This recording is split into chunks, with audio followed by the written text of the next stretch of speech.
This is where it all began. My dad's 1979 F250.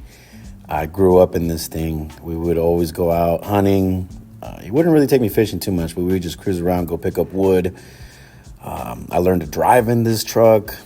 I remember being a little kid and standing up on the bench seat in the front, and he would, floor it and whip my head back and just brake really hard. It was just hilarious. But yeah, this is where it all derived from. I wanted to get a truck just like my dad's and make it my own. I wanted to make it really nice, and I just wanted it to be like my dad's.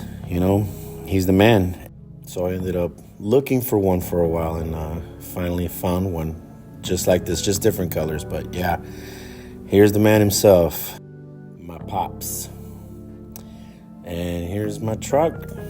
Back in 2008 when I bought it, and what it looks like now in 2023. Back in 2023, took the bed off, took it to a buddy who started working on it. I mean, he was 17 at the time, Justin, and just crazy.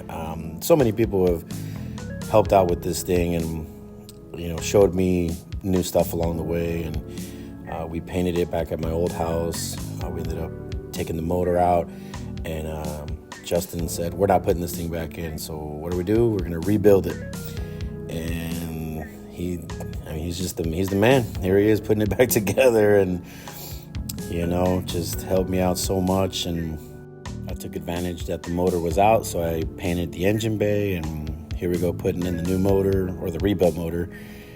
And just so many people, my guy Trey, my buddy Willie, just so many people, and just helped with this transformation and with the vision I had for this thing. But we still got a long ways to go, so here it is now, sitting in the garage. I got a disaster in here because I bought a new toolbox. I'm going to gift the blue one that you saw on the back to my dad. And I just wanted you to see what it's looking like right now, the kind of space that I'm working with in my garage at home. With the truck inside, there's really not much space.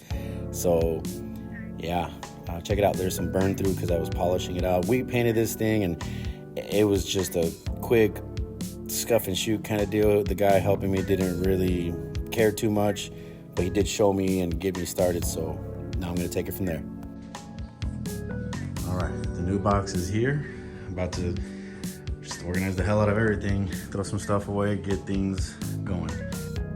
All right, so the new toolbox is in. Here's what everything's looking like. I moved some stuff around, moved that tape dispenser out of the way. This toolbox is going to be gifted to my dad.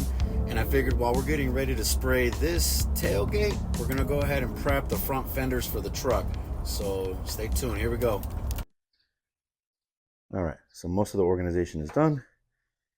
Now let's take a look. So from far, it's not bad. So I decided I wanted to start with the fenders because I'm going to redo the bed. I'm going to tub it out. And so if I'm going to be doing welding and all this other stuff, I might as well just leave that alone for now, do what I can at home. So it's not bad. But then, you get up close and it's like, oh, hell no! And I couldn't agree more with my nephew. So I'm going to use the electric DA, and I'm going to load it up. I'm going to start with 600, and if it's not cutting it down enough, I'm going to throw 400 on it. I'm going to have my block with 180 on hand just to get this rough stuff. Like I said, it was just a scuff and shoot. The guy helping me didn't really care, but now I'm going to take it to another level.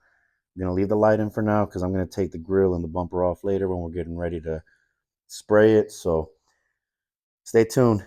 Hope everyone has a wonderful day.